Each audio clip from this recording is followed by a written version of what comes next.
അസംഘടിത നിർമ്മാണ തൊഴിലാളി ക്ഷേമനിധി ബോർഡിൽ പേര് രജിസ്റ്റർ ചെയ്യാൻ റേഷൻ കാർഡ് ഡൗൺലോഡ് ചെയ്ത മധുര ചിന്നപ്പൂലംപെട്ടി സ്വദേശി തങ്കവേൽ ഞെട്ടി. റേഷൻ കാർഡിൽ ഭാര്യ ജയപ്രിയയുടെ ചിത്രത്തിന്റെ സ്ഥാനത്തുള്ളത് ബിയർ കുപ്പി. വിവാഹിതയായ മകളുടെ പേര് ഏതാനും ദിവസം മുൻപ് സേവനകേന്ദ്രം വഴി കാർഡിൽ നിന്നും നീക്കിയിരുന്നു. തുടർന്ന് പുതിയ കാർഡെത്തും മുൻപ് താൽക്കാലിക റേഷൻ കാർഡ് ഡൗൺലോഡ് ചെയ്തപ്പോഴാണ് വിചിത്ര സംഭവം. ബിയർ കുപ്പിയുടെ ചിത്രമുള്ള കാർഡ് സ്വീകരിക്കാനാകില്ലെന്ന് താഞ്ഞ് ക്ഷേമനിധി ബോർഡും കൈമലർത്തി. അതോടെ രജിസ്ട്രേഷൻ മുടങ്ങി. സംഭവത്തിൽ അധികൃതർക്ക് പരാതി നൽകിയിട്ടുണ്ട്. ഹൈക്കോടതികളിൽ സീനിയോറിറ്റിയിൽ മുന്നിലുള്ള 3 വനിതാ ജഡ്ജിമാരെ ഒഴിവാക്കിയാണ് പട്ന ഹൈക്കോടതി ചീഫ് ജസ്റ്റിസ് വിപുൽ എംപഞ്ചോളിയെ കൊളീജിയം സുപ്രീംകോടതിയിലേക്ക് ശുപാർശ ചെയ്തത്. നിലവിൽ സുപ്രീംകോടതിയിൽ ഒരു വനിതാ ജഡ്ജി മാത്രമാണുള്ളത്, ജസ്റ്റിസ് BV നാഗരത്ന. ഇവരടക്കം 4 വനിതകൾ ഒരേ സമയം സുപ്രീംകോടതിയിലുണ്ടായിരുന്നു. ജഡ്ജിമാരുടെ സീനിയോറിറ്റിയിൽ ജസ്റ്റിസ് പഞ്ചോളി 57ാം സ്ഥാനത്താണ്. ചീഫ് ജസ്റ്റിസ് നിതിൻ ജാംദാർ അടക്കം കേരള ഹൈക്കോടതിയിലെ 5 പേർ ജസ്റ്റിസ് പഞ്ചോളിയേക്കാൾ മുന്നിലുണ്ടായിരുന്നു. ജസ്റ്റിസ് പഞ്ചോളിയുടെ മാതൃഹൈക്കോടതിയായ ഗുജറാത്തിലെ ചീഫ് ജസ്റ്റിസ് സുനിത അഗർവാളാണ് വനിതാ ജഡ്ജിമാരിൽ സീനിയോറിറ്റിയിൽ മുന്നിലുള്ളത്. ഇവർ 2011 മുതൽ ജഡ്ജിയാണ്. 2013 ജഡ്ജിയായ ബോംബെ ഹൈക്കോടതിയിലെ രേവതി മോഹിതെ ദേരയാണ് രണ്ടാമത്. 2014 അഡീഷണൽ ജഡ്ജിയായ ജസ്റ്റിസ് പഞ്ചോളിയേക്കാൾ 7 മാസത്തെ സീനിയോറിറ്റി പഞ്ചാബ് ഹരിയാന ഹൈക്കോടതിയിലെ ജസ്റ്റിസ് ലിസ ഗില്ലിനുമുണ്ട്. സുപ്രീംകോടതിയിൽ ഇതുവരെ 300ഓളം പേർ ജഡ്ജിമാരായിട്ടുണ്ട്. ഇതിൽ വനിതകൾ മലയാളി ജസ്റ്റിസ് ഫാത്തിമ BV അടക്കം 11 പേർ മാത്രം.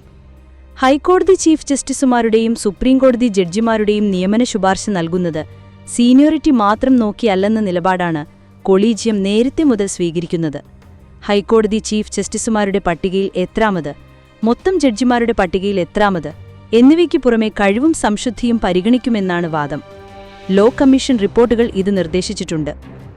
അഭിഭാഷകരെ നേരിട്ട് സുപ്രീംകോടതി ജഡ്ജിയാക്കുമ്പോൾ എങ്ങനെ സീനിയോറിറ്റി തീരുമാനിക്കുമെന്ന പ്രശ്നവുമുണ്ട്. എപ്പോൾ ശുപാർശ ചെയ്യപ്പെട്ടു എന്നതാണ് പ്രസക്തമെന്നാണ് കൊളീജിയം വാദിക്കുന്നത്. ജസ്റ്റിസ് പഞ്ചോളിയെ ശുപാർശ ചെയ്യാൻ തീരുമാനിച്ച കൊളീജിയം യോഗത്തിൽ ജസ്റ്റിസ് BV നാഗരത്ന വനിതാ ജഡ്ജിമാരുടെ കുറവ് ചൂണ്ടിക്കാട്ടിയെന്നാണ് വിവരം. ജസ്റ്റിസ് NV അഞ്ചാരിയയ്ക്ക് തൊട്ടു പിന്നാലെ വീണ്ടും ഗുജറാത്തിൽ നിന്നും ഒരാളെ നിയമിക്കുന്നതും സീനിയോറിറ്റി മറികടക്കുന്നതും വിയോജിപ്പിന് കാരണമായി പറഞ്ഞുവെന്നും റിപ്പോർട്ടുകളുണ്ട്. വിയോജനക്കുറിപ്പ് പരസ്യമാക്കണമെന്നാവശ്യപ്പെട്ടെങ്കിലും കൊളീജിയം പ്രസിദ്ധീകരിച്ച അറിയിപ്പിൽ അതുണ്ടായിരുന്നില്ല. ജസ്റ്റിസ് വിപുൽ പഞ്ചോളിയെയും നെർക്കൻ ഖാരാദയെയും സുപ്രീംകോടതി ജഡ്ജിമാരായി നിയമിച്ചു. ജസ്റ്റിസ് പഞ്ചോളിയെ ശുപാർശ ചെയ്യുന്നതിൽ ജസ്റ്റിസ് BV നാഗരത്ന വിയോജിപ്പ് അറിയിച്ചെങ്കിലും കൊളീജിയം 2 പേരുകളും കേന്ദ്ര സർക്കാരിന്റെ പരിഗണനയ്ക്ക് വിട്ടിരുന്നു. ഇതിന് മിന്നൽ വേഗത്തിൽ കേന്ദ്രം അംഗീകാരം നൽകിയതോടെ ഇരുവരെയും നിയമിച്ചു രാഷ്ട്രപതി വിജ്ഞാപനമിറക്കി. ഇരുവരുടെയും നിയമനത്തോടെ സുപ്രീംകോടതിയിൽ പൂർണ്ണ അംഗബലമായി. ജഡ്ജിമാരുടെ അനുവദനീയ അംഗബലം 34 ജസ്റ്റിസ് വിപുൽ പഞ്ചോളി ഭാവിയിൽ സുപ്രീംകോടതി ചീഫ് ജസ്റ്റിസ് ആകുമെന്ന് ഉറപ്പായി. 2031 ഒക്ടോബർ 3 മുതൽ 2033 മെയ് 27 വരെ. നിലവിലെ ചീഫ് ജസ്റ്റിസ് BR ഗവായി നവംബറിൽ വിരമിക്കുന്നതോടെ സീനിയോറിറ്റിയിൽ തൊട്ടടുത്തുള്ള ജസ്റ്റിസ് സൂര്യകാന്ത് പിൻഗാമിയാവും. അദ്ദേഹത്തിന് 1 വർഷവും 2 മാസവും ലഭിക്കും. തുടർന്ന് 8 മാസം ജസ്റ്റിസ് വിക്രം നാഥിനാണ് സാധ്യത. പിന്നാലെ ഇന്ത്യയുടെ ആദ്യ വനിതാ ചീഫ് ജസ്റ്റിസാകാൻ ജസ്റ്റിസ് BV നാഗരത്നയ്ക്ക് വഴിതെളിയും. 36 ദിവസമാകും കാലാവധി. പിന്നാലെ 6 മാസത്തേക്ക് ജസ്റ്റിസ് PS നരസിംഹയ്ക്കും സാധ്യതയുണ്ട്. തുടർന്നുള്ള 2 വർഷവും 3 മാസവും ഗുജറാത്തിൽ നിന്നുള്ള ജസ്റ്റിസ് JB പർദിവാദയ്ക്ക് ലഭിക്കാം. പിന്നാലെ മലയാളി ജസ്റ്റിസ് KV വിശ്വനാഥന് 10 മാസം ചീഫ് ജസ്റ്റിസ് ആകാൻ സാധ്യതയുണ്ട്. ചുരുങ്ങിയ കാലം ജസ്റ്റിസ് ജോയമയിലെ ബാഗ്ചിക്ക് അവസരം ലഭിച്ചേക്കാം. തുടർന്നാണ് ജസ്റ്റിസ് പഞ്ചോളി ചീഫ് ജസ്റ്റിസ് പദവിയിലെത്തുക. പ്രധാനമന്ത്രി നരേന്ദ്രമോദി അടുത്ത മാസം 2ാം വാരം മണിപ്പൂർ സന്ദർശിക്കുമെന്ന അഭ്യൂഹം. 2 വർഷം മുൻപ് ആരംഭിച്ച മണിപ്പൂർ കലാപത്തിന് ശേഷം മോദി സംസ്ഥാനം സന്ദർശിച്ചിട്ടില്ല. ഇത് പ്രതിപക്ഷത്തിന്റെ വിമർശനത്തിന് കാരണമായിരുന്നു. സെപ്റ്റംബർ 2ാം വാരം മോദി അസമും മിസോറാമും സന്ദർശിക്കുന്നുണ്ട്. ഇതോടനുബന്ധിച്ച് മണിപ്പൂരിലും എത്തിയേക്കുമെന്ന സൂചനയാണുള്ളത്. പ്രധാനമന്ത്രിയുടെ സന്ദർശനം സംബന്ധിച്ച ഔദ്യോഗിക സ്ഥിരീകരണം ഇതുവരെയില്ലെന്ന് രാജ്ഭവൻ വൃത്തങ്ങൾ പറഞ്ഞു. എന്നാൽ ഇംഫാലിലും ചുരാചൻപൂരിലും അദ്ദേഹം സന്ദർശനം നടത്തുമേക്കുമെന്ന സൂചനയെ തുടർന്ന് തയ്യാറെടുപ്പുകൾ ആരംഭിച്ചിട്ടുണ്ട്. മണിപ്പൂരിൽ കഴിഞ്ഞ 6 മാസമായി രാഷ്ട്രപതി ഭരണമാണ്. മുഖ്യമന്ത്രിയായിരുന്ന ബിരേൻ സിംഗ് കേന്ദ്ര നിർദ്ദേശപ്രകാരം രാജിവെച്ചു. രാഷ്ട്രപതി ഭരണം ആരംഭിച്ച ശേഷം കേന്ദ്രസേനയുടെ നേതൃത്വത്തിൽ കലാപം അടിച്ചമർത്താനുള്ള ശ്രമങ്ങൾ ആരംഭിച്ചു. ആയുധങ്ങൾ വ്യാപകമായി കണ്ടെടുത്തു. ഏതാനും മാസങ്ങളായി അക്രമങ്ങളില്ലെങ്കിലും കുക്കി മേത്തെ അതിർത്തികൾ ഇപ്പോഴും സംഘർഷത്തിന്റെ വക്കിലാണ്. തെലങ്കാനയിലെ സിർസിലയിൽ 17 വയസ്സുള്ള പെൺകുട്ടി കടുത്ത പനിയും അപസ്മാരം ബാധിച്ച് മരിച്ചത് സ്വാഭാവിക മരണമല്ലെന്ന് റിപ്പോർട്ട്. ഏതാനും മാസങ്ങൾക്ക് മുൻപ് പെൺകുട്ടി എഴുതിയ 3 പേജുള്ള കത്ത് പിതാവ് കണ്ടെത്തിയതോടെയാണ് ഞെട്ടിക്കുന്ന വിവരങ്ങൾ പുറത്തുവരുന്നത്. വർഷങ്ങളായി പെൺകുട്ടി അനുഭവിച്ചുകൊണ്ടിരുന്ന മാനസിക ആഘാതവും ശാരീരിക പീഡനവും തെലുങ്കിലുള്ള കത്തിൽ വെളിപ്പെടുത്തിയിട്ടുണ്ട്. ലൈംഗികമായി പീഡിപ്പിക്കപ്പെട്ട പെൺകുട്ടി പലതവണ ഭീഷണി നേരിട്ടു എന്നാണ് കത്തിൽ പറയുന്നത്. ലൈംഗിക ബന്ധത്തിനിടെ 3 പുരുഷന്മാർ തന്റെ വീഡിയോകൾ പകർത്തി ഭീഷണിപ്പെടുത്തുകയായിരുന്നുവെന്നും ഇത് തന്റെ ജീവിതം പേടിസ്വപ്നമാക്കി മാറ്റിയെന്നും കത്തിൽ പറയുന്നു. പീഡനത്തെക്കുറിച്ച് ആരോടെങ്കിലും വെളിപ്പെടുത്തിയാൽ തന്നെയും കുടുംബത്തെയും കൊല്ലുമെന്ന് പ്രതികൾ ഭീഷണിപ്പെടുത്തിയിരുന്നതായും കത്തിൽ പറയുന്നു. യുഎസിലെയും ഇന്ത്യയിലെയും അന്വേഷണ ഏജൻസികൾ സംയുക്തമായി നടത്തിയ നീക്കത്തിൽ സൈബർ തട്ടിപ്പ് സംഘത്തെ പിടികൂടി. യുഎസ് പൗരന്മാരെ പറ്റിച്ച് $4 കോടി, ഏകദേശം 350 കോടി രൂപ തട്ടിയെടുത്ത സംഘമാണ് വലയിലായത്. ഇക്കാര്യം സമൂഹമാധ്യമങ്ങളിലൂടെ അറിയിച്ച ഇന്ത്യയിലെ യുഎസ് എംബസി സൈബർ തട്ടിപ്പുകൾക്കെതിരെ ഇരു രാജ്യങ്ങളും കൈകോർക്കുന്നത് നിർണായകമാണെന്നും വ്യക്തമാക്കി. 2023 മുതൽ യുഎസ് പൗരന്മാരെ ലക്ഷ്യമിട്ട് തട്ടിപ്പ് നടത്തിയിരുന്ന സംഘമാണ് ഓപ്പറേഷൻ ചക്ര എന്ന ദൗത്യത്തിൽ പിടിയിലായത്. അമൃത്സർ, ഡൽഹി എന്നിവിടങ്ങളിൽ കഴിഞ്ഞ ദിവസം നടത്തിയ പരിശോധനയിൽ സംഘത്തിലെ പ്രധാനികളായ 3 പേർ അറസ്റ്റിലായിരുന്നു. 54 ലക്ഷം രൂപ ഇവരിൽ നിന്ന് കണ്ടെടുക്കുകയും ചെയ്തു. യുഎസ് പൗരന്മാരുടെ കമ്പ്യൂട്ടർ സംവിധാനത്തിൽ കടന്നുകയറി ബാങ്ക് അക്കൗണ്ട് വിവരങ്ങൾ ചോർത്തിയാണ് ഇവർ തട്ടിപ്പ് നടത്തിയിരുന്നത്. സാങ്കേതിക സഹായം ലഭ്യമാക്കാനെന്ന പേരിൽ ഇവരെ ബന്ധപ്പെട്ടായിരുന്നു നീക്കം. ബാങ്ക് വിവരങ്ങൾ ചോർന്നുവെന്നും അക്കൗണ്ടിലെ ഫണ്ട് നഷ്ടപ്പെടാൻ സാധ്യതയുണ്ടെന്നും അറിയിച്ച ശേഷം പണം ക്രിപ്റ്റോ വാലറ്റിലേക്ക് മാറ്റാൻ നിർബന്ധിക്കുകയാണ് ചെയ്തിരുന്നത്. ഈ മാസം 18-ന് CBI ഇതുമായി ബന്ധപ്പെട്ട് കേസ് രജിസ്റ്റർ ചെയ്തിരുന്നു. അമൃത്സറിൽ നടന്ന പരിശോധനയിൽ അനധികൃത കോൾ സെന്റർ കണ്ടെത്തുകയും 34 പേരെ അറസ്റ്റ് ചെയ്യുകയും ചെയ്തു. അന്വേഷണത്തിനായി ഇന്റർപോളിന്റെയും FBI-യുടെയും പിന്തുണ CBI തേടിയിരുന്നു. യുഎസിലെ മിനിസോഡ സംസ്ഥാനത്ത് സ്വകാര്യ സ്കൂളിൽ നടന്ന വെടിവയ്പിൽ 2 കുട്ടികളടക്കം 3 പേർ കൊല്ലപ്പെട്ടു. 17 പേർക്ക് പരിക്കേറ്റു.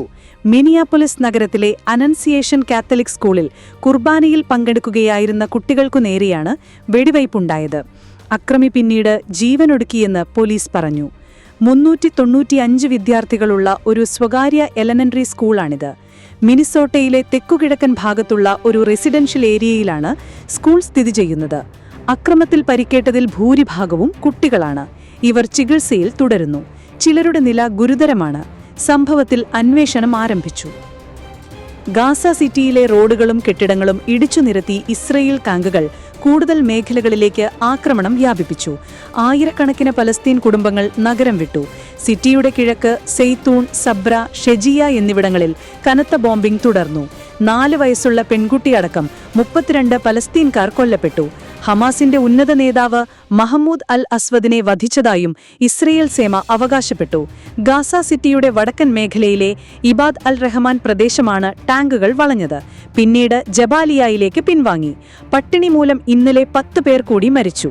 ഇതോടെ പട്ടിണി മരണം 119 കുട്ടികളടക്കം 313 ആയി. ഗാസയിൽ ഇതുവരെ ഇസ്രയേൽ ആക്രമണങ്ങളിൽ 62,895 പലസ്തീൻകാർ കൊല്ലപ്പെട്ടു. ഗാസ സിറ്റിയിൽ ഇപ്പോഴും ഹമാസ് ശക്തമാണെന്നാരോപിച്ചാണ് ഇവിടം പിടിച്ചെടുക്കാനുള്ള പടനീക്കം. നിലവിൽ ഗാസയുടെ 80% പ്രദേശവും ഇസ്രയേൽ സൈന്യത്തിന്റെ നിയന്ത്രണത്തിലാണ്. അതിനിടെ പലസ്തീൻ വിഷയത്തിൽ US പ്രസിഡന്റ് ഡൊണാൾഡ് ട്രംപിന്റെ അധ്യക്ഷതയിൽ ഇന്നലെ വൈറ്റ് ഹൌസിൽ യോഗം ചേർന്നു. യുദ്ധാനന്തര ഗാസയിലെ നടപടികൾ സംബന്ധിച്ചാണ് ചർച്ചയെന്നാണ് സൂചന. വാഷിംഗ്ടണിലുള്ള ഇസ്രയേൽ വിദേശകാര്യമന്ത്രി ഗിഡിയൻ സാറുമായി US state secretary Marco Rubio പ്രത്യേക കൂടിക്കാഴ്ച നടത്തുന്നുണ്ട്. യുദ്ധവിരുദ്ധ പ്രകടനങ്ങൾ ഇസ്രയേൽ നഗരങ്ങളിൽ ഇന്നലെയും തുടർന്നു. അതേസമയം സിറിയയിലെ ഡമസ്കസിലെ ഗ്രാമീണ മേഖലയിൽ ഇസ്രയേൽ നടത്തിയ ഡ്രോൺ ആക്രമണങ്ങളിൽ 6 സിറിയൻ സൈനികർ കൊല്ലപ്പെട്ടു. US-ൽ 16-കാരൻ ജീവനൊടുക്കിയതിന് കാരണം ചാറ്റ് GPT ആണെന്നാരോപിച്ച് ഓപ്പൺ AIക്കെതിരെ മാതാപിതാക്കൾ കോടതിയിൽ. നിർമ്മിത ബുദ്ധി അഥവാ AI അധിഷ്ഠിത ചാറ്റ്ബോട്ടായ ചാറ്റ് GPT മകൻ ആദം റെയ്നിനെ മരിക്കാൻ പ്രേരിപ്പിച്ചുവെന്നാരോപിച്ച് മാതാപിതാക്കളായ മാറ്റ് റെയ്നും മരിയ കമ്പനിക്കെതിരെ കാലിഫോർണിയ കോടതിയെ സമീപിച്ചു. ഏപ്രിലിൽ ജീവനൊടുക്കിയ ആദം ചാറ്റ് GPTയുമായി നടത്തിയ ചാറ്റുകൾ തെളിവായി കോടതിയിൽ ഹാജരാക്കി. കഴിഞ്ഞ വർഷാവസാനം സ്കൂൾ പഠനത്തിന് സഹായമായിട്ടാണ് ആദം ചാറ്റ് GPT ഉപയോഗിച്ചു തുടങ്ങിയത്. ചാറ്റ് ബോട്ടുമായി അടുപ്പം സ്ഥാപിച്ചതോടെ കഴിഞ്ഞ ജാനുവരിയിൽ ആത്മഹത്യയെപ്പറ്റി ചർച്ച ചെയ്തു തുടങ്ങി. കുട്ടിയെ തടയുന്നതിന് പകരം ചാറ്റ് ബോട്ട് ആത്മഹത്യയ്ക്ക് പ്രേരിപ്പിക്കുന്ന മാർഗനിർദ്ദേശങ്ങൾ നൽകിയെന്നാണ് കേസ്. അവസാന ചാറ്റുകളിൽ ആദം താൻ ജീവൻ ഒടുക്കാൻ പോകുന്നുവെന്ന് ChatGPT-യോട് വ്യക്തമാക്കിയിരുന്നു. കുട്ടിയുടെ മരണത്തിന് ശേഷം മാതാപിതാക്കൾ ഫോൺ പരിശോധിച്ചപ്പോഴാണ് ചാറ്റുകൾ കണ്ടത്. ആളുകളിൽ മാനസിക വിധേയത്വം ഉണ്ടാക്കാം വിധമാണ് ChatGPT രൂപകൽപ്പന ചെയ്തിരിക്കുന്നതെന്നാരോപിക്കുന്ന കേസിൽ OpenAI CEO സാം ഓൾട്ട്മാനാണ് മുഖ്യപ്രതി. മരണത്തിൽ ദുഃഖം രേഖപ്പെടുത്തിയ OpenAI കേസ് സംബന്ധിക്കുന്ന കാര്യങ്ങൾ പരിശോധിക്കുകയാണെന്ന് വിശദീകരിച്ചു. തീവ്ര മാനസിക സംഘർഷങ്ങളിൽ ChatGPT-യെ ആശ്രയിക്കരുതെന്ന് OpenAI-യുടെ വെബ്സൈറ്റിൽ മുന്നറിയിപ്പ് നൽകിയിട്ടുണ്ടെന്നും അടിയന്തര ഘട്ടത്തിൽ വിദഗ്ധരുടെ സഹായം ലഭ്യമാക്കാനുള്ള ഹെൽപ്പ് ലൈൻ US-ലും UK-യിലും ആരംഭിച്ചതായും കമ്പനി വ്യക്തമാക്കി. 43 ലക്ഷം രൂപ നൽകി ഉടുതുണിന്നില്ലാതെ അവധിക്കാലം ആഘോഷിക്കാൻ ബിഗ് ന്യൂഡ് ബോട്ടുമായി US ആസ്ഥാനമായ ബെയർ നെസസിറ്റീസ് എന്ന കമ്പനി. ഫ്ലോറിഡയിലെ മയാമിയിൽ ആഡംബര കപ്പലിലാണ് വസ്ത്രം ധരിക്കാതെയുള്ള വിനോദസഞ്ചാരം. അടുത്തിടെ നിർത്തിവച്ച ആഘോഷം 2026-ൽ വീണ്ടും ആരംഭിക്കുകയാണെന്ന് കമ്പനി അറിയിച്ചു. വസ്ത്രങ്ങളെപ്പറ്റി ചിന്തിക്കാതെ ബീച്ചുകളിൽ ഓടിക്കളിക്കാനും കോക്ടെയിൽ കുടിക്കാനുമുള്ള സ്വാതന്ത്ര്യമാണ് പലരെയും ഇതിലേക്ക് ആകർഷിക്കുന്നത്. 2300 പേർക്ക് സഞ്ചരിക്കാൻ കഴിയുന്ന ഒരു ഫ്ലോട്ടിംഗ് പ്ലേഗ്രൗണ്ടാണ് നോർവീജിയൻ പേൾ എന്ന ക്രൂയിസ് കപ്പൽ. 16 റെസ്റ്റോറന്റുകൾ, 14 ബാറുകൾ, 2 ബോളിംഗ് ലെയിനുകൾ, ഒരു കാസിനോ, ഒരു സ്പാ, ഗാർഡൻ വില്ലകൾ എന്നിവയും കപ്പലിലുണ്ട്. പൂളുകൾക്കും ഡാൻസ് ഫ്ലോറുകൾക്കും ചുറ്റും ഫോട്ടോ എടുക്കാൻ പാടില്ല എന്നാണ് നിബന്ധന. കപ്പലിന്റെ നിയമമനുസരിച്ച് പെരുമാറിയില്ല എങ്കിൽ അടുത്ത തുറമുഖത്ത് കപ്പലിൽ നിന്നും ഇറക്കിവിടും. വിദേശ മാധ്യമങ്ങൾ റിപ്പോർട്ട് ചെയ്യുന്നതനുസരിച്ച് ക്രൂയിസിലെ ടിക്കറ്റ് വില 43 ലക്ഷം രൂപ വരെ എത്തിയേക്കാം. എന്നാൽ ഇത്രയധികം പണം നൽകേണ്ടതിനാൽ പലരും വിമുഖത പ്രകടിപ്പിക്കുന്നു എന്നാണ് കമ്പനി പറയുന്നത്. അതേസമയം കപ്പലിന്റെ ഡൈനിംഗ് ഹാളുകളിലും ക്യാപ്റ്റന്റെ സ്വീകരണത്തിലും സാംസ്കാരിക ആഘോഷങ്ങളിലും കപ്പൽ തുറമുഖത്തെട്ടുമ്പോഴുമെല്ലാം വസ്ത്രം നിർബന്ധമാണ്. വാട്സാപ്പ് വഴി കോപ്പിയടിച്ചത് പിടിച്ചതേ തുടർന്ന് 2027 വരെ പരീക്ഷ എഴുതാൻ കേരള സർവകലാശാല വിലക്കിയ SFI നേതാവിന് അതേ കോളേജിൽ വീണ്ടും പ്രവേശനം നൽകിയെന്ന് പരാതി. കാര്യവട്ടം ഗവൺമെന്റ് കോളേജിൽ BSc സ്റ്റാറ്റിസ്റ്റിക്സ് വിദ്യാർത്ഥിയായിരുന്ന MP ആദർശിനാണ് കഴിഞ്ഞ ദിവസം സ്പോട്ട് അഡ്മിഷനിൽ അതേ കോളേജിൽ BSc കെമിസ്ട്രിക്ക് പ്രവേശനം നൽകിയത്. 2016-ൽ BScക്ക് ചേർന്ന ആദർശിനെ കഴിഞ്ഞ മാർച്ചിൽ സപ്ലിമെന്ററി പരീക്ഷയിൽ കോപ്പിയടിച്ചതിനെ തുടർന്നാണ് വിലക്കിയത്. SSFI മുൻ ഏരിയ സെക്രട്ടറിയാണ്. ചോദ്യപേപ്പർ വാട്സാപ്പ് വഴി സുഹൃത്തിന് അയച്ചുകൊടുത്ത് ഉത്തരങ്ങൾ വാങ്ങുകയായിരുന്നു. കഴക്കൂട്ടം പോലീസിന് ലഭിച്ച രഹസ്യ വിവരത്തിന്റെ അടിസ്ഥാനത്തിലാണ് അന്ന് ആദർശിനെ പിടികൂടിയത്. എഴുതിയ പരീക്ഷകൾ സർവകലാശാലയുടെ അച്ചടക്ക സമിതി റദ്ദാക്കി. 2025 മുതൽ 2 വർഷത്തേക്ക് സർവകലാശാലയുടെ പരീക്ഷകൾ എഴുതുന്നത് വിലക്കുകയും ചെയ്തു. BSc സ്റ്റാറ്റിസ്റ്റിക്സിന് പഠിച്ച കാലയളവ് റദ്ദാക്കണമെന്ന് ആവശ്യപ്പെട്ട് പ്രിൻസിപ്പലിന് ആദർശ് അപേക്ഷ നൽകിയിട്ടുണ്ട്. പുനർപ്രവേശനം റദ്ദാക്കാൻ അടിയന്തര നടപടി ആവശ്യപ്പെട്ട് save university campaign committee vice ചാൻസലർക്കും നിവേദനം നൽകി. പഠനം ഉപേക്ഷിച്ച പലരും പ്രവേശനത്തിന് ഉയർന്ന പ്രായപരിധി വഴിമാറ്റി രാഷ്ട്രീയ പ്രവർത്തന ലക്ഷ്യം വെച്ച് കോളേജുകളിൽ പുനഃപ്രവേശനം നേടുന്നതായി പരാതിയുണ്ട്. ജനറൽ ഹോസ്പിറ്റലിൽ ശസ്ത്രക്രിയയ്ക്ക് തുടർന്ന് നെഞ്ചിൽ ഗൈഡ് വയർ കുടുങ്ങിയ യുവതി ദുരിതത്തിലാണ്. കാട്ടാക്കട കിള്ളിത്തൊളിക്കോട്ടുകോണം റസിയ മൻസിലിൽ S സുമയ്യയാണ് പലവിധ ശാരീരിക ബുദ്ധിമുട്ടുകളുമായി കഴിയുന്നത്. 2023 മാർച്ച് 22-ന് സുമയ്യയുടെ തൈറോയിഡ് ഗ്രന്ഥി ശസ്ത്രക്രിയയിലൂടെ നീക്കം ചെയ്തു. ഡോക്ടർ രാജീവ് കുമാരിന്റെ നേതൃത്വത്തിലായിരുന്നു ശസ്ത്രക്രിയ എന്ന് സുമയ്യ പറഞ്ഞു. 8 ദിവസം തീവ്രപരിചരണ വിഭാഗത്തിൽ കഴിഞ്ഞു. കഴുത്തിലും കാലിലും ട്യൂബുകൾ ഇട്ടിരുന്നു. ശസ്ത്രക്രിയയുടെ മുറിവുകൾ കരിഞ്ഞപ്പോൾ ഡിസ്ചാർജ് ചെയ്തു. അപ്പോൾ മുതൽ ശ്വാസം മുട്ടലും കിതപ്പുമുണ്ടായി. നടക്കാനും വീട്ടുജോലിക്കും പ്രയാസമായി. അസ്വസ്ഥത തുടർന്നതിനാൽ സ്വകാര്യ ലാബിലെ ജോലി ഉപേക്ഷിച്ചു. ഡോക്ടറെ കണ്ട് മരുന്ന് കഴിച്ചു. ഫലമുണ്ടായില്ല. കഴിഞ്ഞ മാർച്ചിൽ കടുത്ത ചുമയായി. മരുന്നുകൊണ്ട് ഫലമുണ്ടായില്ല. തുടർന്ന് വീടിന് സമീപത്തെ ക്ലിനിക്കിലെ ഡോക്ടറുടെ നിർദ്ദേശപ്രകാരം എക്സ്റേ എടുത്തു. നെഞ്ചിനുള്ളിൽ എന്തോ അസ്വാഭാവികമായി കാണുന്നുവെന്ന് ഡോക്ടർ പറഞ്ഞു. ഉടൻ എക്സ്റേയുമായി ശസ്ത്രക്രിയ നടത്തിയ ഡോക്ടറെ കണ്ടു. മുൻപ് ഹൃദയ ശസ്ത്രക്രിയ നടത്തിയിട്ടുണ്ടോ എന്നായിരുന്നു അദ്ദേഹത്തിന്റെ ചോദ്യം. മറ്റു ശസ്ത്രക്രിയകൾക്ക് വിധേയമായിട്ടില്ല എന്ന് പറഞ്ഞപ്പോൾ ശ്രീചിത്ര തിരുനാൾ ഇൻസ്റ്റിറ്റ്യൂട്ട് ഫോർ മെഡിക്കൽ സയൻസസിലേക്ക് റെഫർ ചെയ്തു. അവിടെ എക്സ്റേ എടുത്ത് പരിശോധിച്ച ഡോക്ടർ ശസ്ത്രക്രിയയുടെ ഭാഗമായി ഉപയോഗിച്ച ഗൈഡ് വയറാണ് അകത്ത് കിടക്കുന്നതെന്നും ശസ്ത്രക്രിയയിലൂടെ അത് നീക്കം ചെയ്യാമെന്നും പറഞ്ഞു. അതിന് മുന്നോടിയായി CT സ്കാൻ എടുത്തു. ഈ റിപ്പോർട്ട് ലഭിച്ചപ്പോഴാണ് ഗൈഡ് വയർ നീക്കം ചെയ്യാനാകില്ല എന്ന് മനസ്സിലാവുന്നത്. ശസ്ത്രക്രിയയ്ക്ക് ശേഷം ഞരമ്പ് കിട്ടാതെ വന്നപ്പോൾ രക്തവും മരുന്നുകളും നൽകാനുള്ള സെൻട്രൽ ലൈൻ ഇട്ടു. ഇതിന്റെ ഗൈഡ് വയറാണ് നെഞ്ചിൽ കുടുങ്ങിക്കിടക്കുന്നതെന്ന് ഡോക്ടർമാർ വിശദീകരിച്ചു. ഗൈഡ് വയർ തിരികെ എടുക്കാത്തതിനാൽ രക്തത്തിലൂടെ നെഞ്ചിലെത്തിയെന്നാണ് നിഗമനം. ധമനികളുമായി ഒട്ടിച്ചേർന്ന ഗൈഡ് വയർ ഇനി തിരികെ എടുത്താൽ ഹൃദയത്തെ ഉൾപ്പെടെ ബാധിക്കുമെന്നും അവർ അറിയിച്ചു. സുമയ്യ ജില്ലാ മെഡിക്കൽ ഓഫീസർക്ക് പരാതി നൽകി. ആശുപത്രിക്ക് ഇതുവരെ പരാതി ലഭിച്ചിട്ടില്ല എന്ന് ഡെപ്യൂട്ടി സൂപ്രണ്ട് ഡോക്ടർ ദിവ്യ സദാശിവൻ പറഞ്ഞു. ശസ്ത്രക്രിയ നടത്തിയ ഡോക്ടറുടെ പ്രതികരണം ലഭ്യമായിട്ടില്ല. ജനറൽ ഹോസ്പിറ്റലിൽ ശസ്ത്രക്രിയയ്ക്ക് വിധേയമായ നെടുമാങ്ങട് തൊളിക്കോട് സ്വദേശി 17 വയസ്സുള്ള പെൺകുട്ടിയുടെ ജീവൻ രക്ഷിച്ചത് തലനാരിഴയ്ക്കാണ്. തിങ്കളാഴ്ച നടന്ന അപ്പൻഡിക്സ് ശസ്ത്രക്രിയയ്ക്കിടെ കുട്ടിക്ക് അമിത രക്തസ്രാവം ഉണ്ടായി. ഇത് നിയന്ത്രിക്കാനായില്ല. ഡോക്ടർമാർ മെഡിക്കൽ കോളേജ് ആശുപത്രിയിൽ നിന്നും ശ്രീചിത്രയിൽ നിന്നും വാസ്കുലാർ സർജന്റെ സേവനം തേടിയെങ്കിലും ലഭിച്ചില്ല. ഒടുവിൽ സ്വകാര്യ ആശുപത്രിയിലെ വാസ്കുലാർ സർജനെ വിളിച്ചുവരുത്തി. അദ്ദേഹത്തിന്റെ നിർദ്ദേശപ്രകാരം കുട്ടിയെ സ്വകാര്യ ആശുപത്രിയിലേക്ക് കൊണ്ടുപോയി. അവിടെ നടത്തിയ ചികിത്സയിലാണ് ജീവൻ രക്ഷിച്ചത്. ഇന്നലെ കുട്ടിയെ ജനറൽ ഹോസ്പിറ്റലിൽ തിരികെ എത്തിച്ചു. ഇപ്പോൾ സർജറി ICUവിലാണ്. ശസ്ത്രക്രിയ നടത്തിയ ഡോക്ടറാണ് സ്വകാര്യ ആശുപത്രിയിലെ ചെലവുകൾ വഹിച്ചത്. കണ്ണൂർ സെൻട്രൽ ജയിലിൽ നിന്നും വീണ്ടും മൊബൈൽ ഫോൺ പിടികൂടി. പുതിയ ബ്ലോക്കിലെ തടവുകാരൻ UT ദിനേശിൽ നിന്നാണ് ഫോൺ പിടിച്ചെടുത്തത്. സെല്ലിൽ ഒളിപ്പിച്ച നിലയിലായിരുന്നു മൊബൈൽ ഫോൺ. ടൗൺ പോലീസ് കേസെടുത്ത് അന്വേഷണം ആരംഭിച്ചു. കഴിഞ്ഞ 3 ആഴ്ചയ്ക്കിടെ നിരവധി ഫോണുകളാണ് ജയിലിൽ നിന്ന് പിടികൂടിയത്. കഴിഞ്ഞ ദിവസം ജയിലിലേക്ക് മൊബൈൽ എറിഞ്ഞു നൽകാൻ ശ്രമിച്ച ഒരാൾ പിടിയിലായിരുന്നു. US-ലെയും ഇന്ത്യയിലെയും അന്വേഷണ ഏജൻസികൾ സംയുക്തമായി നടത്തിയ നീക്കത്തിൽ സൈബർ തട്ടിപ്പ് സംഘത്തെ പിടികൂടി.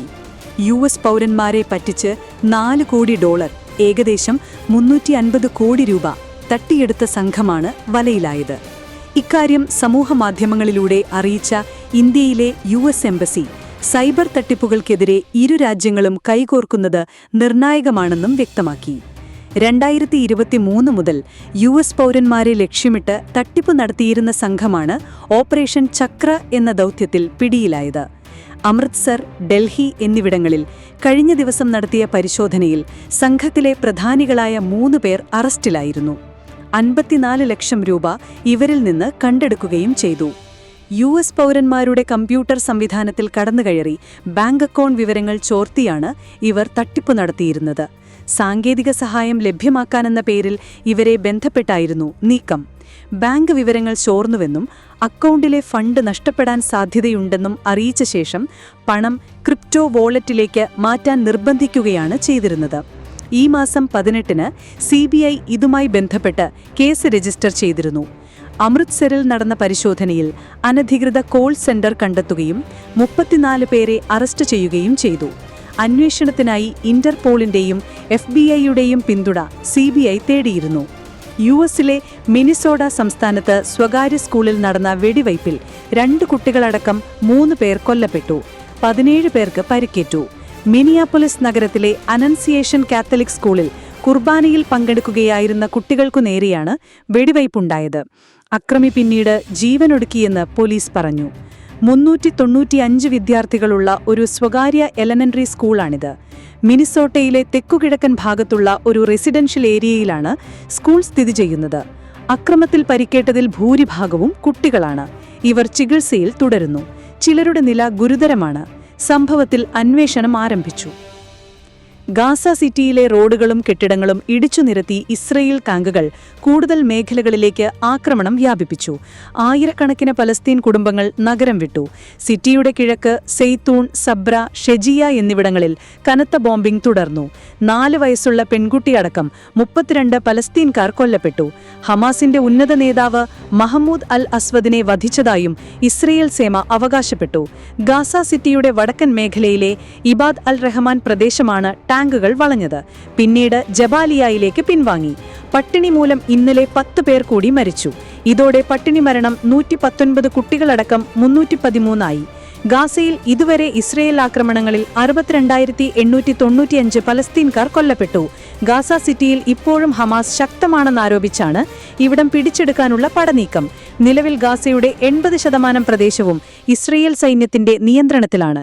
അതിനിടെ പലസ്തീൻ വിഷയത്തിൽ US പ്രസിഡന്റ് ഡൊണാൾഡ് ട്രംപിന്റെ അധ്യക്ഷതയിൽ ഇന്നലെ വൈറ്റ് ഹൌസിൽ യോഗം ചേർന്നു.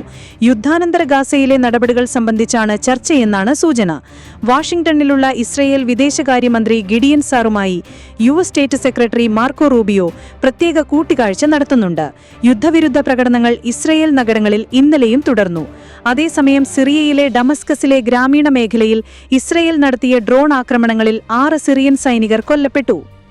US-ൽ 16-കാരൻ ജീവനൊടുക്കിയതിന് കാരണം ChatGPT ആണെന്നാരോപിച്ച് OpenAI-ക്കെതിരെ മാതാപിതാക്കൾ കോടതിയിൽ. നിർമ്മിത ബുദ്ധി അഥവാ AI അധിഷ്ഠിത ചാറ്റ്ബോട്ടായ ChatGPT മകൻ ആദം റെയ്നിനെ മരിക്കാൻ പ്രേരിപ്പിച്ചുവെന്നാരോപിച്ച് മാതാപിതാക്കളായ മാറ്റ് റെയ്നും മരിയ കമ്പനിക്കെതിരെ കാലിഫോർണിയ കോടതിയെ സമീപിച്ചു. ഏപ്രിലിൽ ജീവനൊടുക്കിയ ആദം ChatGPTയുമായി നടത്തിയ ചാറ്റുകൾ തെളിവായി കോടതിയിൽ ഹാജരാക്കി. കഴിഞ്ഞ വർഷാവസാനം സ്കൂൾ പഠനത്തിന് സഹായമായിട്ടാണ് ആദം ChatGPT ഉപയോഗിച്ചു തുടങ്ങിയത്. ചാറ്റ്ബോട്ടുമായി അടുപ്പം സ്ഥാപിച്ചതോടെ കഴിഞ്ഞ ജാനുവരിയിൽ ആത്മഹത്യയെപ്പറ്റി ചർച്ച ചെയ്തു തുടങ്ങി. കുട്ടിയെ തടയുന്നതിനു പകരം ചാറ്റ്ബോട്ട് ആത്മഹത്യയ്ക്ക് പ്രേരിപ്പിക്കുന്ന മാർഗനിർദ്ദേശങ്ങൾ നൽകിയെന്നാണ് കേസ്. അവസാന ചാറ്റുകളിൽ ആദം താൻ ജീവൻ ഒടുക്കാൻ പോകുന്നുവെന്ന് ChatGPTയോട് വ്യക്തമാക്കിയിരുന്നു. കുട്ടിയുടെ മരണത്തിനു ശേഷം മാതാപിതാക്കൾ ഫോൺ പരിശോധിച്ചപ്പോഴാണ് ചാറ്റുകൾ കണ്ടത്. ആളുകളിൽ മാനസിക വിധേയത്വം ഉണ്ടാക്കും വിധമാണ് ChatGPT രൂപകൽപ്പന ചെയ്തിരിക്കുന്നതെന്നാരോപിക്കുന്ന കേസിൽ OpenAI CEO സാം ഓൾട്ട്മാനാണ് മുഖ്യപ്രതി. മരണത്തിൽ ദുഃഖം രേഖപ്പെടുത്തിയ OpenAI കേസ് സംബന്ധിക്കുന്ന കാര്യങ്ങൾ പരിശോധിക്കുകയാണെന്ന് വിശദീകരിച്ചു. തീവ്ര മാനസിക സംഘർഷങ്ങളിൽ ChatGPTയെ ആശ്രയിക്കരുതെന്ന് OpenAIയുടെ വെബ്സൈറ്റിൽ മുന്നറിയിപ്പ് നൽകിയിട്ടുണ്ടെന്നും അടിയന്തര ഘട്ടത്തിൽ വിദഗ്ധരുടെ സഹായം ലഭ്യമാക്കാനുള്ള ഹെൽപ്പ് ലൈൻ US-ലും UK-യിലും ആരംഭിച്ചതായും കമ്പനി വ്യക്തമാക്കി. 43 ലക്ഷം രൂപ നൽകി ഉടുതുണിന്നില്ലാതെ അവധിക്കാലം ആഘോഷിക്കാൻ ബിഗ് ന്യൂഡ് ബോട്ടുമായി US ആസ്ഥാനമായ ബെയർ നെസസിറ്റീസ് എന്ന കമ്പനി. ഫ്ലോറിഡയിലെ മയാമിയിൽ ആഡംബര കപ്പലിലാണ് വസ്ത്രം ധരിക്കാതെയുള്ള വിനോദസഞ്ചാരം. അടുത്തിടെ നിർത്തിവച്ച ആഘോഷം 2026-ൽ വീണ്ടും ആരംഭിക്കുകയാണെന്ന് കമ്പനി അറിയിച്ചു. വസ്ത്രങ്ങളെപ്പറ്റി ചിന്തിക്കാതെ ബീച്ചുകളിൽ ഓടിക്കളിക്കാനും കോക്ടെയിൽ കുടിക്കാനുമുള്ള സ്വാതന്ത്ര്യമാണ് പലരെയും ഇതിലേക്ക് ആകർഷിക്കുന്നത്. 2300 പേർക്ക് സഞ്ചരിക്കാൻ കഴിയുന്ന ഒരു ഫ്ലോട്ടിംഗ് പ്ലേഗ്രൗണ്ടാണ് നോർവീജിയൻ പേൾ എന്ന ക്രൂയിസ് കപ്പൽ. 16 റെസ്റ്റോറന്റുകൾ, 14 ബാറുകൾ, 2 ബോളിംഗ് ലെയിനുകൾ, ഒരു കാസിനോ, ഒരു സ്പാ, ഗാർഡൻ വില്ലകൾ എന്നിവയും കപ്പലിലുണ്ട്. പൂളുകൾക്കും ഡാൻസ് ഫ്ലോറുകൾക്കും ചുറ്റും ഫോട്ടോ എടുക്കാൻ പാടില്ല എന്നാണ് നിബന്ധന. കപ്പലിന്റെ നിയമമനുസരിച്ച് പെരുമാറിയില്ല എങ്കിൽ അടുത്ത തുറമുഖത്ത് കപ്പലിൽ നിന്നും ഇറക്കിവിടും. വിദേശ മാധ്യമങ്ങൾ റിപ്പോർട്ട് ചെയ്യുന്നതനുസരിച്ച് ക്രൂയിസിലെ ടിക്കറ്റ് വില 43 ലക്ഷം രൂപ വരെ എത്തിയേക്കാം. എന്നാൽ ഇത്രയധികം പണം നൽകേണ്ടതിനാൽ പലരും വിമുഖത പ്രകടിപ്പിക്കുന്നു എന്നാണ് കമ്പനി പറയുന്നത്. അതേസമയം കപ്പലിന്റെ ഡൈനിങ് ഹാളുകളിലും ക്യാപ്റ്റന്റെ സ്വീകരണത്തിലും സാംസ്കാരിക ആഘോഷങ്ങളിലും കപ്പൽ തുറമുഖത്തെട്ടുമ്പോഴുമെല്ലാം വസ്ത്രം നിർബന്ധമാണ്. വാട്സാപ്പ് വഴി കോപ്പിയടിച്ചത് പിടിച്ചതേ തുടർന്ന് 2027 വരെ പരീക്ഷ എഴുതാൻ കേരള സർവകലാശാല വിലക്കിയ SFI നേതാവിന് അതേ കോളേജിൽ വീണ്ടും പ്രവേശനം നൽകിയെന്ന് പരാതി. കാര്യവട്ടം ഗവൺമെന്റ് കോളേജിൽ BSc സ്റ്റാറ്റിസ്റ്റിക്സ് വിദ്യാർത്ഥിയായിരുന്ന MP ആദർശിനാണ് കഴിഞ്ഞ ദിവസം സ്പോട്ട് അഡ്മിഷനിൽ അതേ കോളേജിൽ BSc കെമിസ്ട്രിക്ക് പ്രവേശനം നൽകിയത്. 2016-ൽ BScക്ക് ചേർന്ന ആദർശിനെ കഴിഞ്ഞ മാർച്ചിൽ സപ്ലിമെന്ററി പരീക്ഷയിൽ കോപ്പിയടിച്ചതിനെ തുടർന്നാണ് വിലക്കിയത്. SSFI മുൻ ഏരിയ സെക്രട്ടറിയാണ്. ചോദ്യപേപ്പർ വാട്സാപ്പ് വഴി സുഹൃത്തിന് അയച്ചുകൊടുത്ത് ഉത്തരങ്ങൾ വാങ്ങുകയായിരുന്നു. കഴക്കൂട്ടം പോലീസിന് ലഭിച്ച രഹസ്യ വിവരത്തിന്റെ അടിസ്ഥാനത്തിലാണ് അന്ന് ആദർശിനെ പിടികൂടിയത്. എഴുതിയ പരീക്ഷകൾ സർവകലാശാലയുടെ അച്ചടക്ക സമിതി റദ്ദാക്കി. 2025 മുതൽ 2 വർഷത്തേക്ക് സർവകലാശാലയുടെ പരീക്ഷകൾ എഴുതുന്നത് വിലക്കുകയും ചെയ്തു. BSc സ്റ്റാറ്റിസ്റ്റിക്സിന് പഠിച്ച കാലയളവ് റദ്ദാക്കണമെന്ന് ആവശ്യപ്പെട്ട് പ്രിൻസിപ്പലിന് ആദർശ് അപേക്ഷ നൽകിയിട്ടുണ്ട്. പുനർപ്രവേശനം റദ്ദാക്കാൻ അടിയന്തര നടപടി ആവശ്യപ്പെട്ട് save university campaign committee vice ചാൻസലർക്കും നിവേദനം നൽകി. പഠനമുപേക്ഷിച്ച പലരും പ്രവേശനത്തിന് ഉയർന്ന പ്രായപരിധി വഴിമാറ്റി രാഷ്ട്രീയ പ്രവർത്തന ലക്ഷ്യം വെച്ച് കോളേജുകളിൽ പുനഃപ്രവേശനം നേടുന്നതായി പരാതിയുണ്ട്. ജനറൽ ഹോസ്പിറ്റലിൽ ശസ്ത്രക്രിയയ്ക്ക് തുടർന്ന് നെഞ്ചിൽ ഗൈഡ് വയർ കുടുങ്ങിയ യുവതി ദുരിതത്തിലാണ്. കാട്ടാക്കട കിള്ളിത്തൊളിക്കോട്ടുകോണം റസിയ മൻസിലിൽ S സുമയ്യയാണ് പലവിധ ശാരീരിക ബുദ്ധിമുട്ടുകളുമായി കഴിയുന്നത്. 2023 മാർച്ച് 22-ന് സുമയ്യയുടെ തൈറോയിഡ് ഗ്രന്ഥി ശസ്ത്രക്രിയയിലൂടെ നീക്കം ചെയ്തു. ഡോക്ടർ രാജീവ് കുമാരിന്റെ നേതൃത്വത്തിലായിരുന്നു ശസ്ത്രക്രിയ എന്ന് സുമയ്യ പറഞ്ഞു. 8 ദിവസം തീവ്രപരിചരണ വിഭാഗത്തിൽ കഴിഞ്ഞു. കഴുത്തിലും കാലിലും ട്യൂബുകൾ ഇട്ടിരുന്നു. ശസ്ത്രക്രിയയുടെ മുറിവുകൾ കരിഞ്ഞപ്പോൾ ഡിസ്ചാർജ് ചെയ്തു. അപ്പോൾ മുതൽ ശ്വാസം മുട്ടലും കിതപ്പുമുണ്ടായി. നടക്കാനും വീട്ടുജോലിക്കും പ്രയാസമായി. അസ്വസ്ഥത തുടർന്നതിനാൽ സ്വകാര്യ ലാബിലെ ജോലി ഉപേക്ഷിച്ചു. ഡോക്ടറെ കണ്ട് മരുന്ന് കഴിച്ചു. ഫലമുണ്ടായില്ല. കഴിഞ്ഞ മാർച്ചിൽ കടുത്ത ചുമയായി. മരുന്നുകൊണ്ട് ഫലമുണ്ടായില്ല. തുടർന്ന് വീടിന് സമീപത്തെ ക്ലിനിക്കിലെ ഡോക്ടറുടെ നിർദ്ദേശപ്രകാരം എക്സ്റേ എടുത്തു. നെഞ്ചിനുള്ളിൽ എന്തോ അസ്വാഭാവികമായി കാണുന്നുവെന്ന് ഡോക്ടർ പറഞ്ഞു. ഉടൻ എക്സ്റേയുമായി ശസ്ത്രക്രിയ നടത്തിയ ഡോക്ടറെ കണ്ടു. മുൻപ് ഹൃദയ ശസ്ത്രക്രിയ നടത്തിയിട്ടുണ്ടോ എന്നായിരുന്നു അദ്ദേഹത്തിന്റെ ചോദ്യം. മറ്റു ശസ്ത്രക്രിയകൾക്ക് വിധേയമായിട്ടില്ല എന്ന് പറഞ്ഞപ്പോൾ ശ്രീചിത്ര തിരുനാൾ ഇൻസ്റ്റിറ്റ്യൂട്ട് ഫോർ മെഡിക്കൽ സയൻസസിലേക്ക് റെഫർ ചെയ്തു. അവിടെ എക്സ്റേ എടുത്ത് പരിശോധിച്ച ഡോക്ടർ ശസ്ത്രക്രിയയുടെ ഭാഗമായി ഉപയോഗിച്ച ഗൈഡ് വയറാണ് അകത്ത് കിടക്കുന്നതെന്നും ശസ്ത്രക്രിയയിലൂടെ അത് നീക്കം ചെയ്യാമെന്നും പറഞ്ഞു. അതിന് മുന്നോടിയായി CT സ്കാൻ എടുത്തു. ഈ റിപ്പോർട്ട് ലഭിച്ചപ്പോഴാണ് ഗൈഡ് വയർ നീക്കം ചെയ്യാനാകില്ല എന്ന് മനസ്സിലാവുന്നത്. ശസ്ത്രക്രിയയ്ക്ക് ശേഷം ഞരമ്പ് കിട്ടാതെ വന്നപ്പോൾ രക്തവും മരുന്നുകളും നൽകാനുള്ള സെൻട്രൽ ലൈൻ ഇട്ടു. ഇതിന്റെ ഗൈഡ് വയറാണ് നെഞ്ചിൽ കുടുങ്ങിക്കിടക്കുന്നതെന്ന് ഡോക്ടർമാർ വിശദീകരിച്ചു. ഗൈഡ് വയർ തിരികെ എടുക്കാത്തതിനാൽ രക്തത്തിലൂടെ നെഞ്ചിലെത്തിയെന്നാണ് നിഗമനം. ധമനികളുമായി ഒട്ടിച്ചേർന്ന ഗൈഡ് വയർ ഇനി തിരികെ എടുത്താൽ ഹൃദയത്തെ ഉൾപ്പെടെ ബാധിക്കുമെന്നും അവർ അറിയിച്ചു. സുമയ്യ ജില്ലാ മെഡിക്കൽ ഓഫീസർക്ക് പരാതി നൽകി. ആശുപത്രിക്ക് ഇതുവരെ പരാതി ലഭിച്ചിട്ടില്ല എന്ന് ഡെപ്യൂട്ടി സൂപ്രണ്ട് ഡോക്ടർ ദിവ്യ സദാശിവൻ പറഞ്ഞു. ശസ്ത്രക്രിയ നടത്തിയ ഡോക്ടറുടെ പ്രതികരണം ലഭ്യമായിട്ടില്ല. ജനറൽ ഹോസ്പിറ്റലിൽ ശസ്ത്രക്രിയയ്ക്ക് വിധേയമായ നെടുമാങ്ങട് തൊളിക്കോട് സ്വദേശി 17 വയസ്സുള്ള പെൺകുട്ടിയുടെ ജീവൻ രക്ഷിച്ചത് തലനാരിഴയ്ക്കാണ്. തിങ്കളാഴ്ച നടന്ന അപ്പൻഡിക്സ് ശസ്ത്രക്രിയയ്ക്കിടെ കുട്ടിക്ക് അമിത രക്തസ്രാവം ഉണ്ടായി. ഇത് നിയന്ത്രിക്കാനായില്ല. ഡോക്ടർമാർ മെഡിക്കൽ കോളേജ് ആശുപത്രിയിൽ നിന്നും ശ്രീചിത്രയിൽ നിന്നും വാസ്കുലാർ സർജന്റെ സേവനം തേടിയെങ്കിലും ലഭിച്ചില്ല. ഒടുവിൽ സ്വകാര്യ ആശുപത്രിയിലെ വാസ്കുലാർ സർജനെ വിളിച്ചുവരുത്തി. അദ്ദേഹത്തിന്റെ നിർദ്ദേശപ്രകാരം കുട്ടിയെ സ്വകാര്യ ആശുപത്രിയിലേക്ക് കൊണ്ടുപോയി. അവിടെ നടത്തിയ ചികിത്സയിലാണ് ജീവൻ രക്ഷിച്ചത്. ഇന്നലെ കുട്ടിയെ ജനറൽ ഹോസ്പിറ്റലിൽ തിരികെ എത്തിച്ചു. ഇപ്പോൾ സർജറി ICUവിലാണ്. ശസ്ത്രക്രിയ നടത്തിയ ഡോക്ടറാണ് സ്വകാര്യ ആശുപത്രിയിലെ ചെലവുകൾ വഹിച്ചത്. കണ്ണൂർ സെൻട്രൽ ജയിലിൽ നിന്നും വീണ്ടും മൊബൈൽ ഫോൺ പിടികൂടി. പുതിയ ബ്ലോക്കിലെ തടവുകാരൻ UT ദിനേശിൽ നിന്നാണ് ഫോൺ പിടിച്ചെടുത്തത്. സെല്ലിൽ ഒളിപ്പിച്ച നിലയിലായിരുന്നു മൊബൈൽ ഫോൺ. ടൗൺ പോലീസ് കേസെടുത്ത് അന്വേഷണം ആരംഭിച്ചു. കഴിഞ്ഞ 3 ആഴ്ചക്കിടെ നിരവധി ഫോണുകളാണ് ജയിലിൽ നിന്ന് പിടികൂടിയത്. കഴിഞ്ഞ ദിവസം ജയിലിലേക്ക് മൊബൈൽ എറിഞ്ഞു നൽകാൻ ശ്രമിച്ച ഒരാൾ പിടിയിലായിരുന്നു. ഓണം പ്രമാണിച്ച് സംസ്ഥാന സർക്കാർ വിവിധ വിഭാഗങ്ങൾക്ക് ഉത്സവ ഭത്ത പ്രഖ്യാപിച്ചു. പൂട്ടിക്കിടക്കുന്ന കശുവണ്ടി ഫാക്ടറികളിലെ തൊഴിലാളികൾക്ക് ഓണം ആശ്വാസമായി 225 രൂപ വീതം എക്സ്ഗ്രേഷ്യ ലഭിക്കും. ഇത്തവണ 250 രൂപ വർദ്ധിപ്പിച്ചതായി ധനകാര്യമന്ത്രി KN ബാലഗോപാൽ അറിയിച്ചു. 425 ഫാക്ടറികളിലെ 13,835 തൊഴിലാളികൾക്കാണ് ആനുകൂല്യം ലഭിക്കുക. എല്ലാവർക്കും 250 രൂപയുടെ വീതം അരിയും വിതരണം ചെയ്യും. ഇതിനായി 3.46 കോടി രൂപ അനുവദിച്ചു. സംസ്ഥാന ഭാഗ്യക്കുറി ഏജന്റുമാരുടെയും വിൽപ്പനക്കാരുടെയും ക്ഷേമനിധി ബോർഡിലെ സജീവ അംഗങ്ങൾക്കും പെൻഷൻകാർക്കുമുള്ള ഓണം ഉത്സവ ഭത്ത വർദ്ധിപ്പിച്ചു. ഏജന്റുമാരുടെയും വിൽപ്പനക്കാരുടെയും ഉത്സവ ഭത്ത 500 രൂപ ഉയർത്തി 7,500 രൂപ ലഭിക്കും. പെൻഷൻകാർക്കുള്ള ഉത്സവ ഭത്ത 250 രൂപയിൽ നിന്ന് 2,750 രൂപയായി വർദ്ധിപ്പിച്ചു. 37,000 സജീവ അംഗങ്ങൾക്കും 8,700 പെൻഷൻകാർക്കുമാണ് ആനുകൂല്യം ലഭിക്കുക. ഇതിനായി 30 കോടി രൂപ അനുവദിച്ചു. സംസ്ഥാനത്ത് പൂട്ടിക്കിടക്കുന്ന തോട്ടങ്ങളിലെ തൊഴിലാളികൾക്ക് സപ്ലൈകോ ഓണക്കിറ്റ് വാങ്ങുന്നതിനായി 1000 രൂപയുടെ വീതം ഗിഫ്റ്റ് കൂപ്പണുകൾ വിതരണം ചെയ്യും. 2,149 തൊഴിലാളികൾക്ക് കിറ്റ് ഉറപ്പാക്കാൻ 21.49 ലക്ഷം രൂപ അനുവദിച്ചു. സംസ്ഥാനത്തെ ഖാദി തൊഴിലാളികളുടെ ഓണക്കാല ഉത്സവ ഭത്ത 250 രൂപ വർദ്ധിപ്പിച്ചു. 2000 രൂപ വീതം ലഭിക്കും. 12,500 തൊഴിലാളികൾക്കാണ് അർഹത. ഇതിനായി 2.50 കോടി രൂപ അനുവദിച്ചു. പരമ്പരാഗത മേഖലയിലെ തൊഴിലാളികൾക്ക് ഓണത്തിന്റെ ഭാഗമായി 50 കോടി രൂപയുടെ അധിക സഹായം സർക്കാർ അനുവദിച്ചു. മിനിമം കൂലി ഉറപ്പാക്കൽ പദ്ധതിയിലാണ് തുക ലഭ്യമാക്കിയത്. 3,79,284 തൊഴിലാളികൾക്ക് ഓണക്കാല ആനുകൂല്യം ലഭിക്കും. കയർ, മത്സ്യബന്ധനം, കൈത്തറി, ഖാദി, ഈറ്റ, കാട്ടുവള്ളി, തഴ, ബീഡി ആൻഡ് സിഗാർ മേഖലകളിലെ ഇൻകം സപ്പോർട്ട് സ്കീം ആനുകൂല്യമാണ് വിതരണം ചെയ്യുന്നത്.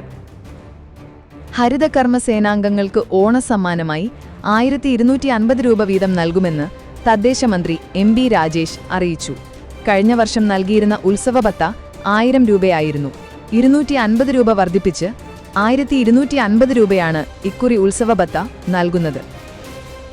ഷാഫി പറമ്പിൽ MPയെ വടകരയിൽ DYFI പ്രവർത്തകർ തടഞ്ഞതിൽ പ്രതിഷേധിച്ച് യൂത്ത് കോൺഗ്രസ് പ്രവർത്തകർ മുഖ്യമന്ത്രിയുടെ ഔദ്യോഗിക വസതിയായ ക്ലിഫ് ഹൌസിലേക്ക് നടത്തിയ മാർച്ചിൽ സംഘർഷം. പോലീസിന് നേരെ പ്രവർത്തകർ തീപ്പന്തമെറിഞ്ഞു. പോലീസ് ജലപീരങ്കിയും ലാത്തിച്ചാർജും നടത്തി. 2 തവണ ജലപീരങ്കി പ്രയോഗിച്ചു. പോലീസിന് നേരെ പ്രവർത്തകർ കല്ലേറും നടത്തി. ഇന്ന് ഉച്ചയോടെയാണ് വടകരയിൽ ഷാഫി പറമ്പിലിനെ DYFI പ്രവർത്തകർ തടഞ്ഞത്. രാഹുൽ മാങ്കൂട്ടത്തിന് സംരക്ഷണമൊരുക്കിയില്ലേ എന്ന മുദ്രാവാക്യവുമായാണ് DYFI പ്രവർത്തകർ ഷാഫിയുടെ കാർ തടഞ്ഞത്. കാറിൽ നിന്നിറങ്ങിയ ഷാഫി രൂക്ഷമായി പ്രതികരിച്ചതോടെ പോലീസ് ഷാഫിക്കും DYFI പ്രവർത്തകർക്കുമിടയിൽ നിരന്നു.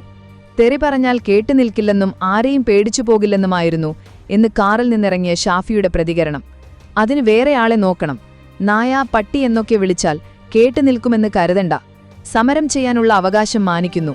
ധൈര്യമുണ്ടെങ്കിൽ, ആർജവമുണ്ടെങ്കിൽ പിണറായി വിജയനെതിരെ സമരം ചെയ്യ് എന്നും സമരക്കാരോട് ഷാഫി പറഞ്ഞു. ഡിവൈഎഫ്ഐ പ്രവർത്തകർ പ്രതിഷേധ മുദ്രാവാക്യവുമായി നിലകൊണ്ടതോടെ പോലീസ് വലയത്തിൽ നിന്നിറങ്ങിയ ഷാഫി കോൺഗ്രസ് പ്രവർത്തകരോടൊപ്പം മാധ്യമപ്രവർത്തകരോട് പ്രതികരിച്ച ശേഷമാണ് മടങ്ങിയത്. സംസ്ഥാന സർക്കാരിന്റെ ആഗോള അയ്യപ്പ സംഗമം തടയണമെന്ന് ഹൈക്കോടതിയിൽ ആവശ്യപ്പെട്ട് ഹൈന്ദവീയം ട്രസ്റ്റ് ഹൌസ് സർക്കാരിന്റെ നീക്കം ഭരണഘടനാ വിരുദ്ധമാണെന്നും ദേവസ്വം ബോർഡിന്റെ ചുമതലകൾക്ക് വിരുദ്ധമാണെന്നുമാണ് ഹർജിയിലെ ആരോപണം. മതേതര സർക്കാരിന് മതപരമായ കാര്യങ്ങളിൽ ഇടപെടാൻ നിയമപരമായി അധികാരമില്ലെന്നും അത്തരം കാര്യങ്ങൾക്ക് സർക്കാർ പണമുടക്കുന്നത് ഭരണഘടനാ വിരുദ്ധമാണെന്നും ഹർജിയിൽ ആരോപണമുണ്ട്. ശബരിമല തീർത്ഥാടനത്തിന്റെയും ഹിന്ദുമത വിശ്വാസികളുടെയും പേരിൽ ഒരു രാഷ്ട്രീയ പരിപാടി നടത്താൻ ദേവസ്വം ബോർഡിനെ കൂടി വലിച്ചിഴയ്ക്കുകയാണെന്നും ഹർജിയിൽ ആരോപിക്കുന്നു. ദേവസ്വം ഫണ്ടിൽ നിന്നെടുക്കുന്ന പണമാണിതിനുപയോഗിക്കുന്നതെങ്കിൽ ട്രാവൻകൂർ കൊച്ചിൻ റിലീജിയസ് ഇൻസ്റ്റിറ്റ്യൂഷൻസ് ആക്ടിനനുസൃതമാകണം അതെന്നും ഹർജിയിൽ പറയുന്നു. സെപ്റ്റംബർ 20-നാണ് ആഗോള അയ്യപ്പ സംഗമം. അധിക തീരുവ പ്രാബല്യത്തിലായതോടെ നഷ്ടം മറികടക്കാൻ പുതിയ നീക്കവുമായി കേന്ദ്ര സർക്കാർ. UK, ദക്ഷിണ കൊറിയ, ജപ്പാൻ, മറ്റു യൂറോപ്യൻ യൂണിയൻ ധന്യവരും ഓസ്ട്രേലിയൻ തുടങ്ങിയവരുമായി ചർച്ച നടത്തി ഇന്ത്യൻ ഉൽപ്പന്നങ്ങൾക്ക് പുതിയ വിപണി കണ്ടെത്താനുള്ള നീക്കം സജീവമായി. ഏകദേശം 40 രാജ്യങ്ങളുമായി ഇന്ത്യ ചർച്ച നടത്തിയതായാണ് ദേശീയ മാധ്യമങ്ങൾ റിപ്പോർട്ട് ചെയ്യുന്നത്. തീരുവ വർധന മൂലം ഇന്ത്യയ്ക്ക് US വിപണിയിൽ ഉണ്ടാകുന്ന നഷ്ടം ഏകദേശം $4,800 കോടി അഥവാ 4.21 കോടി രൂപയാണ്. വസ്ത്രോൽപ്പന്നങ്ങളുടെ കയറ്റുമതിക്ക് പ്രാധാന്യം നൽകിയാണ് കേന്ദ്ര സർക്കാർ വിവിധ രാജ്യങ്ങളുമായി ചർച്ച നടത്തുന്നത്.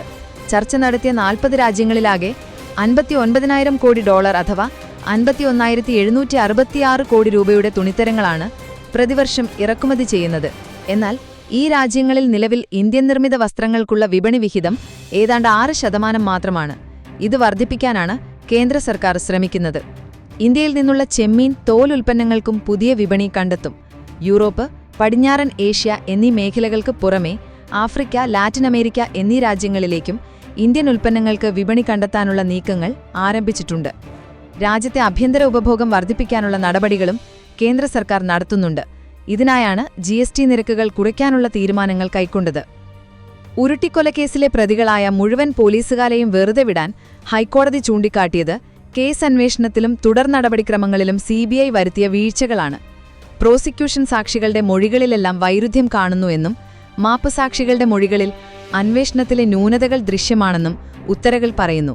സംശയത്തിനതീതമായി കുറ്റങ്ങൾ തെളിയിക്കാൻ പ്രോസിക്യൂഷന് സാധിച്ചിട്ടില്ലെന്നും തെറ്റായതും കളങ്കിതവുമായ അന്വേഷണം ചെന്നെത്തുക പ്രോസിക്യൂഷൻ കേസ് പരാജയപ്പെടുന്നതിലായിരിക്കുമെന്നും അതുകൊണ്ടുതന്നെ കോടതി മുൻപാകെ സമർത്ഥിക്കപ്പെട്ടിരിക്കുന്ന തെളിവുകൾ പ്രതികൾ കുറ്റം ചെയ്തിട്ടുണ്ടെന്ന് തെളിയിക്കാൻ പര്യാപ്തമല്ലെന്നും വ്യക്തമാക്കിയാണ് കേസിലെ 4 പ്രതികളെയും ജസ്റ്റിസുമാരായ രാജാ വിജയരാഘവനും KV ജയകുമാറും അടങ്ങുന്ന ബെഞ്ച് വെറുതെ വിട്ടത്. കേസിൽ 1-ാം പ്രതിക്ക് വിധിച്ചിരുന്ന വധശിക്ഷയും കോടതി റദ്ദാക്കി. CBI അന്വേഷണത്തിലെ നടപടിക്രമങ്ങളിലുണ്ടായ വീഴ്ച തന്നെയാണ് കോടതി പ്രോസിക്യൂഷൻ പരാജയമായി പ്രധാനമായി ചൂണ്ടിക്കാട്ടുന്നത്. സപ്ലിമെന്ററി റിപ്പോർട്ട് സമർപ്പിക്കേണ്ടത് വിചാരണ കോടതിയായ സെഷൻസ് കോടതിയിലായിരുന്നുവെങ്കിലും CBI ഇത് സമർപ്പിച്ചത് മജിസ്ട്രേറ്റ് കോടതിയിലാണ്. പ്രതികളാക്കപ്പെട്ടവരെ മാപ്പുസാക്ഷികളാക്കാൻ CBI അനുമതി തേടിയതും എറണാകുളം മജിസ്ട്രേറ്റ് കോടതിയിലാണ്. അതുകൊണ്ടുതന്നെ കോടതികളുടെ അധികാരപരിധി ഇവിടെ ചോദ്യം ചെയ്യപ്പെടുന്നുവെന്ന് ഉത്തരവിൽ പറയുന്നു. മുൻപ് രേഖപ്പെടുത്തിയ തെളിവുകൾ സെഷൻസ് കോടതി കണക്കാക്കിയില്ലെന്നും ഇത് അവഗണിക്കാൻ പാടില്ലായിരുന്നുവെന്നും ഉത്തരവിൽ ചൂണ്ടിക്കാട്ടുന്നു. CBI നടത്തിയ അന്വേഷണം അടിസ്ഥാനപരമായി തന്നെ കളങ്കിതവും ന്യൂനതകളുമുള്ളതാണെന്ന് വിധിന്യായത്തിൽ കോടതി പറയുന്നു. അതിനുദാഹരണമായി ഒട്ടേറെ കാര്യങ്ങളും കോടതി ചൂണ്ടിക്കാട്ടുന്നുണ്ട്. പുതിയ FIR രജിസ്റ്റർ ചെയ്തതു മുതൽ അത് തുടങ്ങുന്നു. തുടരന്വേഷണം നടത്താനായിരുന്നു CBIയോട് ആവശ്യപ്പെട്ടതെങ്കിലും അവർ നടത്തിയത് പുനരന്വേഷണമായിരുന്നു. ഇതിനൊപ്പമാണ് സാക്ഷികളുടെ അറസ്റ്റും പിന്നീട് അവരെ മാപ്പുസാക്ഷിയാക്കലും. മാപ്പുസാക്ഷിയാകുന്ന ആൾ വിശ്വസനീയമായ സാക്ഷിയാണെന്നതിന് തെളിവുണ്ടാകണം. അതോടൊപ്പം മാപ്പുസാക്ഷിയുടെ മൊഴിയെ സാധൂകരിക്കുന്ന മറ്റു തെളിവുകളും ആവശ്യമാണ്. എന്നാൽ CBI കസ്റ്റഡിയിൽ അനുഭവിച്ചിരുന്ന മർദ്ദത്തെ തുടർന്നാണ് മാപ്പുസാക്ഷിയാകേണ്ടി വന്നത് എന്നാണ് ഇവർ പിന്നീട് മൊഴിയായി നൽകിയിട്ടുള്ളത്. ഇതാകട്ടെ പല മാപ്പുസാക്ഷികളും മുൻപ് നൽകിയിട്ടുള്ള മൊഴികൾക്ക് വിരുദ്ധമാണ്. അതുകൊണ്ടുതന്നെ മാപ്പുസാക്ഷികൾ പലരും സമർപ്പിച്ച തെളിവുകൾ കളങ്കിതമാണെന്നും സ്വതന്ത്രമായി പരിശോധിക്കാതെ അവയിന്മേൽ നടപടികൾ സാധ്യമല്ലെന്നും കോടതി വ്യക്തമാക്കുന്നു. CBI ഇത്തരത്തിൽ മാപ്പുസാക്ഷികളാക്കിയവരെക്കുറിച്ച് സംശയം പ്രകടിപ്പിക്കുകയും അവർ സമർപ്പിച്ച തെളിവുകളിൽ അവിശ്വാസം രേഖപ്പെടുത്തുകയും ചെയ്തുകൊണ്ടാണ് കോടതി ഹർജിക്കാരെ വെറുതെ വിട്ടത്. നഗരത്തിലെ ശ്രീകണ്ഠേശ്വരം പാർക്കിൽ നിന്ന് കസ്റ്റഡിയിലെടുത്ത കിള്ളിപ്പാലം കീഴാർന്നൂർ കുന്നുംപുറൻ വീട്ടിൽ ഉദയകുമാർ 28 തുടയിലെ രക്തധമനികൾ പൊട്ടി 2005 സെപ്റ്റംബർ 27 രാത്രി 10:30 മരിച്ചു എന്നായിരുന്നു കേസ്. ആദ്യം ലോക്കൽ പോലീസും പിന്നീട് ക്രൈംബ്രാഞ്ചും അന്വേഷിച്ച കേസ് അട്ടിമറിക്കാൻ പോലീസ് ശ്രമിക്കുന്നു എന്ന പരാതിയുമായി ഉദയകുമാറിന്റെ അമ്മ പ്രഭാവതി അമ്മ ഹൈക്കോടതിയെ സമീപിച്ചതിനെ തുടർന്ന് 2008 ഓഗസ്റ്റിലാണ് അന്വേഷണം CBI ഏറ്റെടുത്തത്. ഫോർട്ട് സ്റ്റേഷനിലെ പോലീസുകാരായിരുന്ന KG ചിത്തുകുമാർ, SV ശ്രീകുമാർ, പിന്നീട് DYSP ആയ അജിത് കുമാർ, മുൻ SP-മാരായ EK സാബു, TK ഹരിദാസ് എന്നിവരായിരുന്നു കേസിലെ പ്രതികൾ. ഇതിൽ ഒന്നാം പ്രതി ജിത്തുകുമാരനും രണ്ടാം പ്രതി ശ്രീകുമാരനും തിരുവനന്തപുരം പ്രത്യേക CBI കോടതി 2018 വധശിക്ഷ വിധിച്ചു. ഇതിൽ ശ്രീകുമാർ 2020 മരണപ്പെട്ടു. 4 മുതൽ 6 വരെ പ്രതികളായ അജിത് കുമാർ, EK സാബു, TK ഹരിദാസ് എന്നിവർക്കെതിരെ ഗൂഢാലോചന, തെളിവ് നശിപ്പിക്കൽ, കൃത്രിമരേഖ ചമയ്ക്കൽ കുറ്റങ്ങൾ തെളിഞ്ഞിരുന്നു. 3 വർഷം തടവായിരുന്നു ഇവർക്ക് ശിക്ഷ. കൊല നടക്കുമ്പോൾ അജിത് കുമാർ ഫോർട്ട് സ്റ്റേഷനിലെ SI-യും സാബു CA-യും ഹരിദാസ് അസിസ്റ്റന്റ് കമ്മീഷണറുമായിരുന്നു. മെഡിക്കൽ കോളേജിൽ നടത്തിയ പോസ്റ്റ്മോർട്ടത്തിൽ ഇരുമ്പ് പൈപ്പ് കൊണ്ട് ഉരുട്ടിയ 22 ഗുരുതര പരിക്കുകൾ ഉദയകുമാറിന്റെ മൃതദേഹത്തിൽ കണ്ടെത്തിയിരുന്നു. ഇതിന് ഉപയോഗിച്ച പൈപ്പ് കോടതിയിൽ തിരിച്ചറിയുകയും ചെയ്തു.